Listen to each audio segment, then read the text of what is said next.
drop everything, because this unsolved mystery just took a wild turn. Hit that subscribe button to join the investigation. Your backing means the absolute world.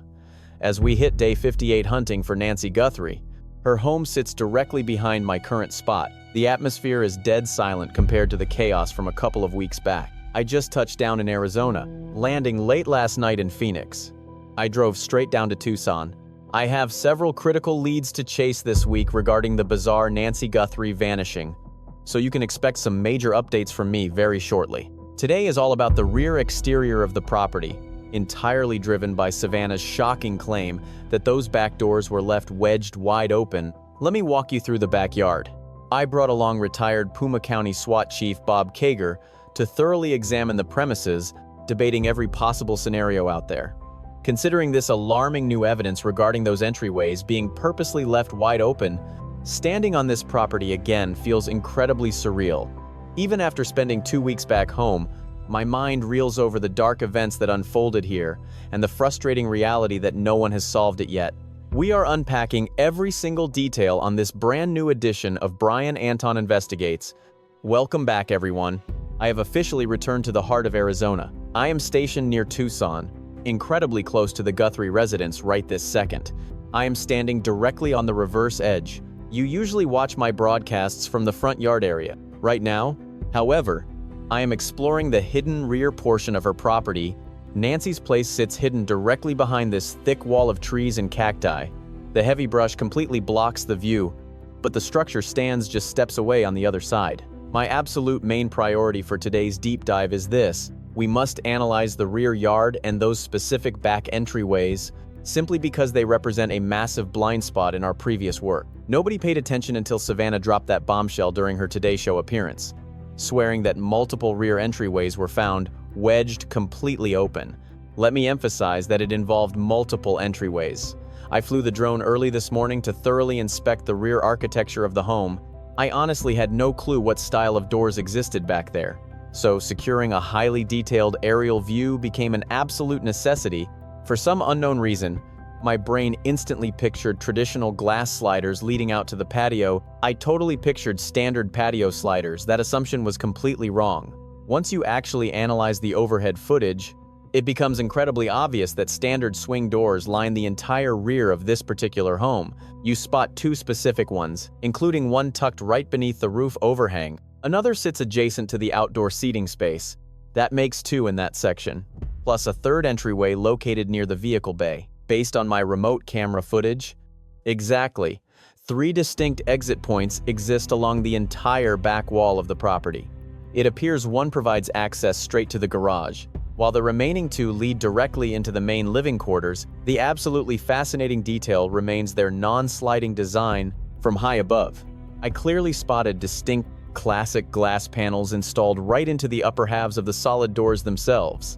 Remember this detail. Savannah explicitly stated multiple doorways stood completely ajar the moment her sister Annie and her brother-in-law Tommaso pulled up to inspect the property. Before we dive deeper down this rabbit hole, I need to play the exact audio clip of Savannah's statement for anyone who missed the initial broadcast. Our first instinct suggested she suffered a severe health emergency overnight, which eventually led us to believe that emergency responders, that paramedics rushed inside through the back, leaving the doors wedged open. Although that completely defied all basic logic, we assumed medics wheeled a gurney right out the rear exit, yet her mobile device, and all her personal belongings remained sitting right there inside. That was Savannah's exact terrifying recollection. Her revelation regarding those wedged entryways blows this entire investigation wide open, sparking a massive wave of horrifying new theories. Did a kidnapper, or a group of them, sneak inside via the backyard and subsequently escape through the main entrance?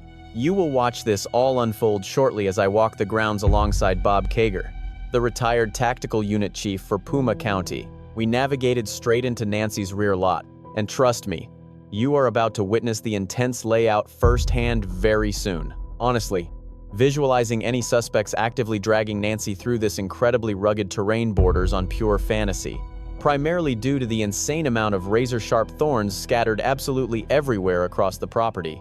The cacti are densely packed. Massive stones blanket the ground, especially in total darkness. Given Savannah's grim claim that Nancy often struggled just walking to her letterbox, picturing her navigating this brutal outdoor terrain, or even imagining attackers successfully hauling her dead weight across it, feels entirely illogical. This brings us right back to the burning question: did intruders breach the rear perimeter only to brazenly march right out the front door? We lack concrete answers, yet we definitely possess plenty of compelling theories to dissect. Listen closely as I roll the complete conversation we recorded while doing a perimeter sweep alongside our tactical expert, Bob. This veteran dedicated nearly 30 years to the Puma County Sheriff's Department, serving loyally as their elite tactical operations commander. This guy has seen absolutely everything during his time in law enforcement, making him an incredibly valuable asset to our investigation. Bob joined us on site to break down the terrain firsthand, and I am excited to share that footage right now. We appreciate you taking time to guide us through this rough area today. Bob, happy to help out. We are starting near an adjacent property, so feel free to guide us right on through. My goal is getting as near as possible to give viewers a true perspective, since most folks completely underestimate the wild landscape behind that residence. Exactly. Though we just entered viper territory. Indeed, those venomous reptiles are already emerging. Their arrival is slightly premature, yet you will notice distinct trails cleared by locals across what is generally considered public community land. Yet standing deep inside this brush, her property remains completely hidden from our view. The dense foliage completely blocks the view despite us being roughly 100 feet away, which makes me wonder if locals actually hike through these woods. Absolutely not, as spotting anyone wandering around these parts would be an incredibly unusual occurrence. Despite those small dirt tracks, you would practically never witness a random individual out roaming, whether they are local homeowners or folks just attempting a quick shortcut, mostly because navigating this thick scrub is brutally tough while keeping your eyes peeled for hidden fangs. Regarding the wildlife, have we already reached the start of their active period? Correct. And since temperatures reached over 100 degrees, much faster than usual this year, those reptiles are moving around significantly more. Therefore, they are definitely leaving their dens right about now. So, have you spotted any recently? Have any crossed your path lately? Personally, I have only seen photographs online rather than encountering one myself. Interesting, but coming from a different state myself, I have to ask if fatal strikes happen often out here.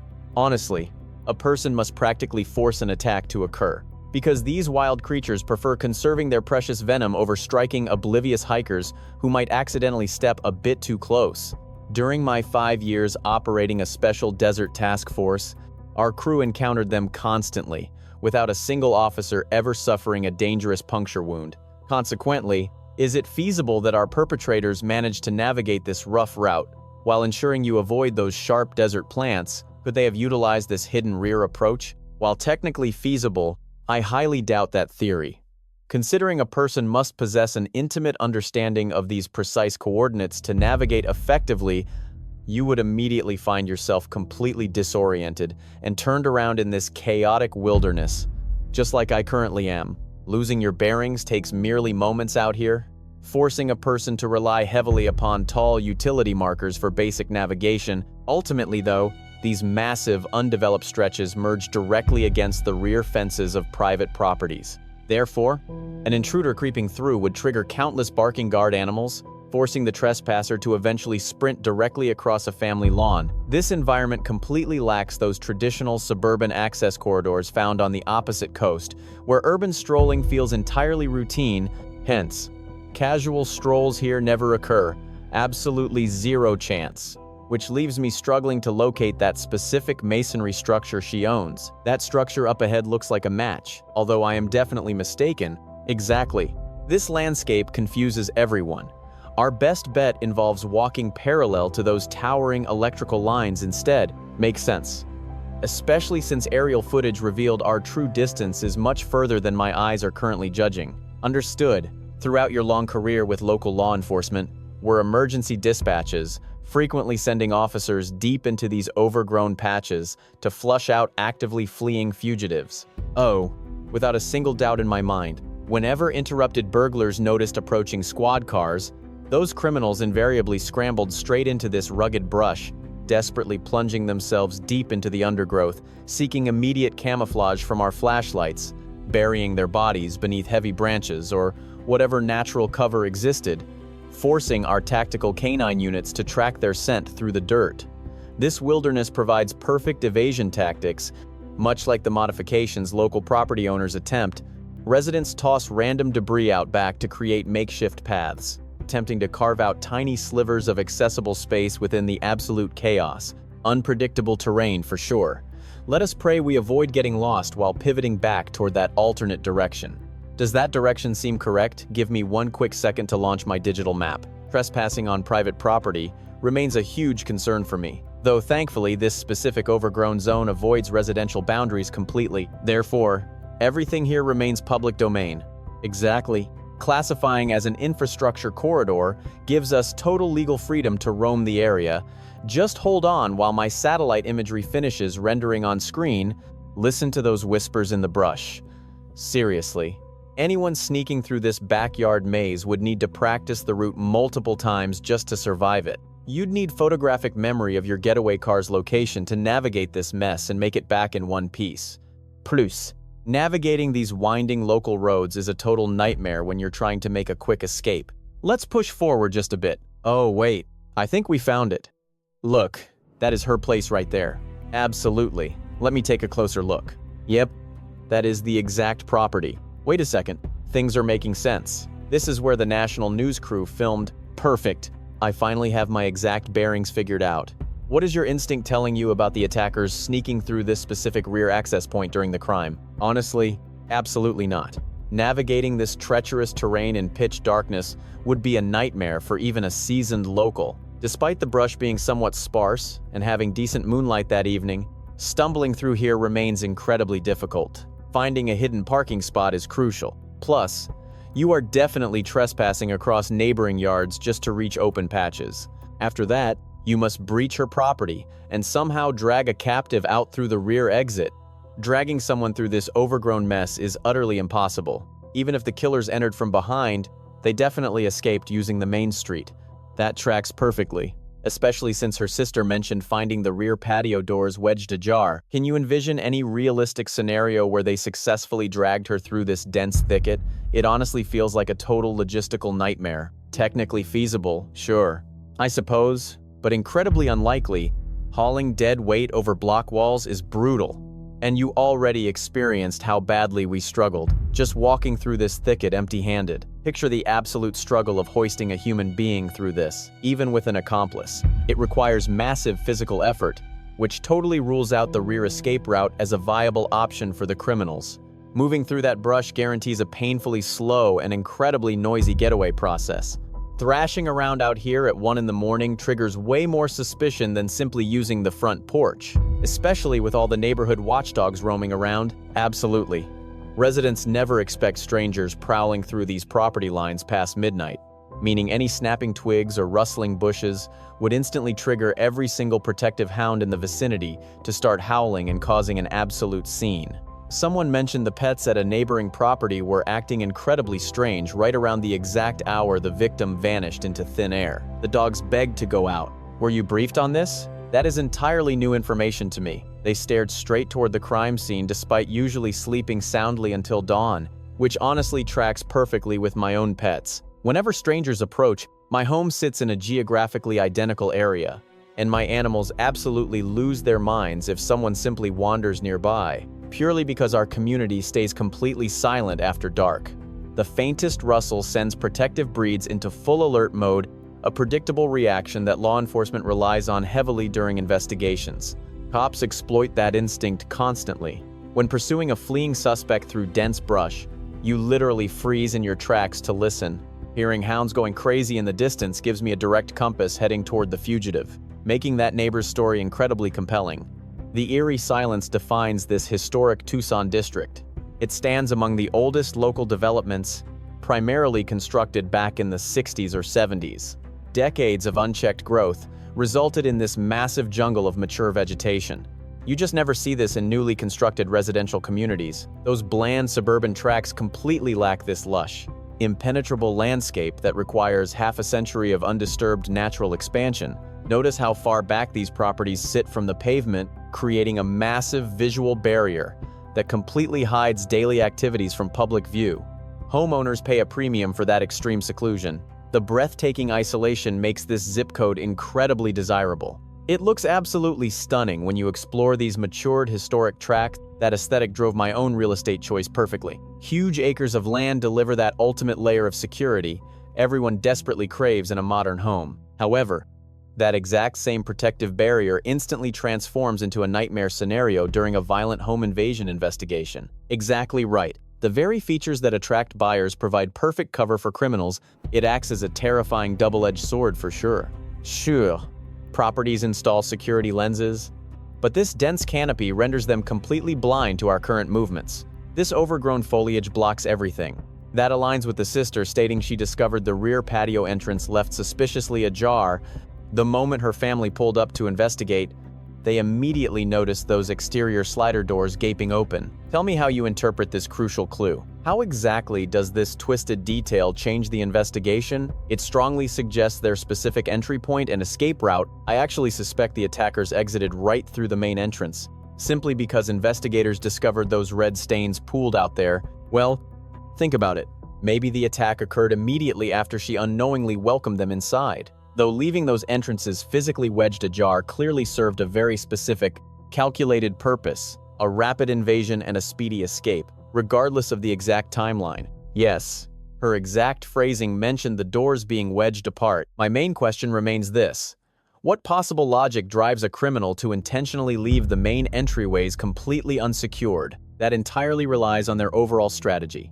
In my professional experience, it guarantees immediate access and rapid retreat, completely eliminating the split-second delay of fumbling with a knob. No criminal wants an entryway shutting behind them, potentially engaging the deadbolt and trapping them inside during a panicked escape. Time management dictates everything during a crime. Attackers meticulously map their arrival and departure routes, making an unlatched frame crucial. Plus, this strategy provides a crystal-clear exit path. Intruders avoid getting disoriented wandering through an unfamiliar, dark residence. It becomes a glaring beacon, so they easily locate their planned getaway spot. Could the perpetrators have dragged the victim through the main foyer, explaining the gruesome evidence outside? Yes, absolutely. My professional assessment points directly toward that exact grim scenario playing out. It sounds terrible. Yet surveying this community would probably reveal that 75 to 80% leave their entryways completely unbolted overnight. Residents either genuinely forget the deadbolt or simply ignore securing things, because everyone assumes their local area remains perfectly insulated from danger. People naturally experience profound security indoors, particularly after residing at the exact same property for 40 or 50 years. Your personal residence acts as an impenetrable fortress, serving as the absolute pinnacle of comfort. Consequently, violent anomalies strike completely without warning, violently forcing citizens to desperately reconsider their daily routines and completely rethink the overall effectiveness of their personal protection strategies. The daughter mentioned her mother wore only sleepwear and completely lacked any footwear at the time. How do you personally interpret those details? It clearly indicates a victim retiring for the evening, or already slumbering deeply by 1 o'clock. The victim clearly anticipated absolutely zero late-night company and harbored no intentions of leaving her property. Essentially, she lay peacefully resting before getting startled awake by a sudden disturbance. Frankly, almost any ordinary citizen would react identically under those exact same terrifying, deeply disorienting circumstances. I certainly never grabbed sneakers for a midnight wrap on the porch. A normal reaction involves simply wandering over barefoot to investigate the commotion. This makes me suspect the intruders physically lifted her outside, primarily since navigating that specific rough terrain barefoot seems incredibly agonizing. Absolutely right.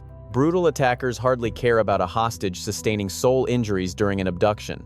Yet my professional instinct strongly dictates they forcefully hoisted her up and physically transported her off the residential premises. The assailants likely bound the victim indoors initially, simply hauling her immobile body away upon departure. Theoretically, a solitary individual might manage the dreadful task. A pair obviously simplifies things, especially moving roughly 150 pounds.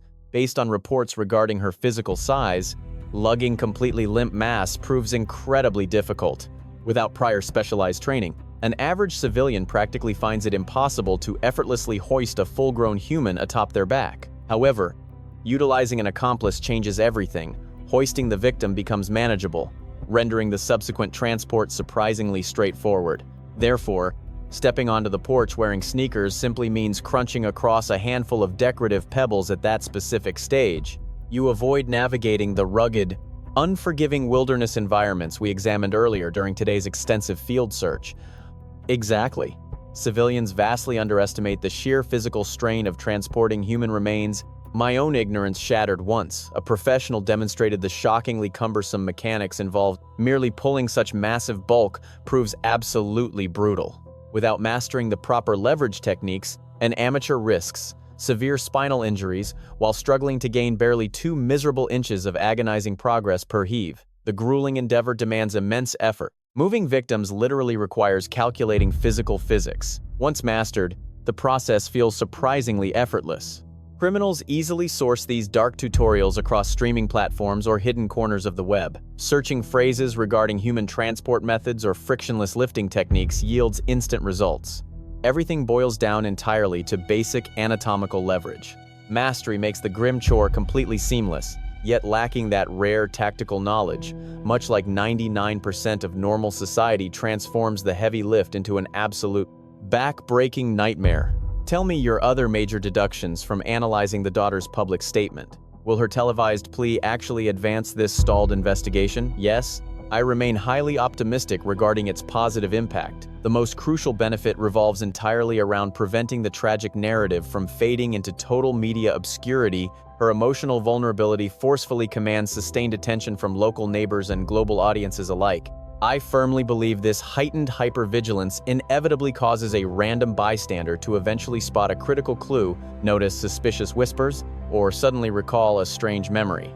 I promise thousands across the city remain completely oblivious to this crisis simply because they ignore local broadcasts and avoid trending digital news feeds. Then a sudden realization hits. Wow, this perfectly matches the suspicious lady I noticed 2 months prior, prompting a crucial tip. That exact ripple effect generates massive investigative momentum. Ultimately, I constantly pray a guilty conscience sparks enough basic human empathy toward the grieving relatives to simply make an anonymous call.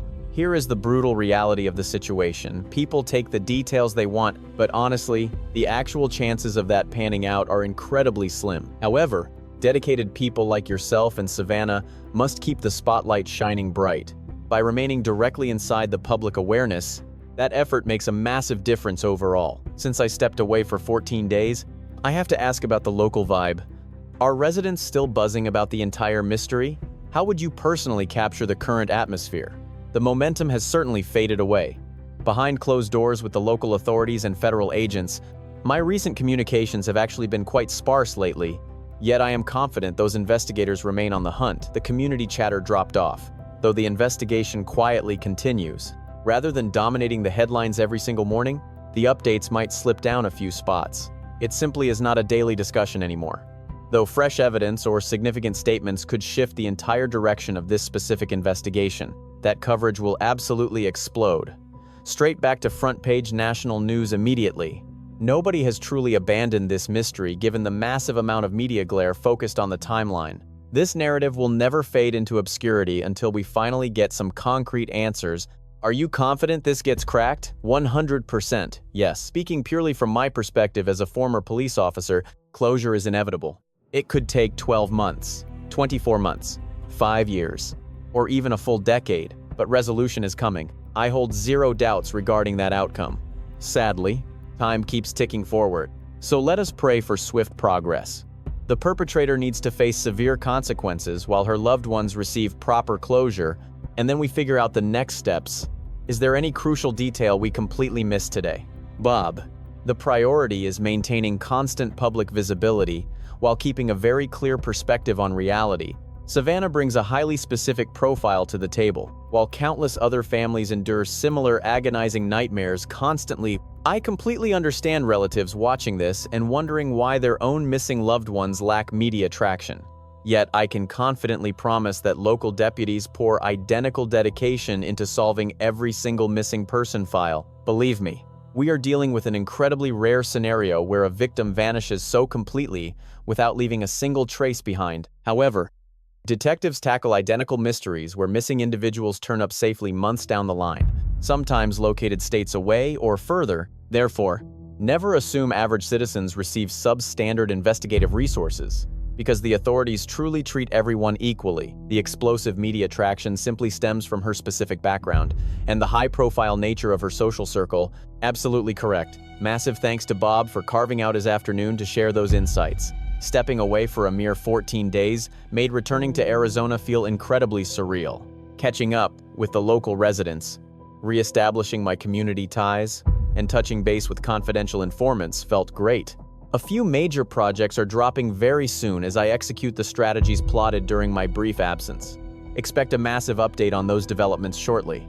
Checking out the rear property line of that residence provided a genuinely wild perspective. Without physically walking through this subdivision and navigating the actual landscape, grasping the sheer brutality of this wilderness is impossible, especially coming from the East Coast. My brain understands alligators and marshlands, but avoiding venomous reptiles while dodging razor-sharp desert plants is an entirely different beast. Locals absolutely do not play games when it comes to pit vipers. Multiple residents pulled me aside, warning me to constantly watch my step around the deadly wildlife. Sightings spiked over the past 48 hours across the block. Apparently, this marks the exact season when the reptiles wake up and start aggressively hunting. The threat level remains extremely high out here. This aligns with my previous conversation featuring the tracking unit director.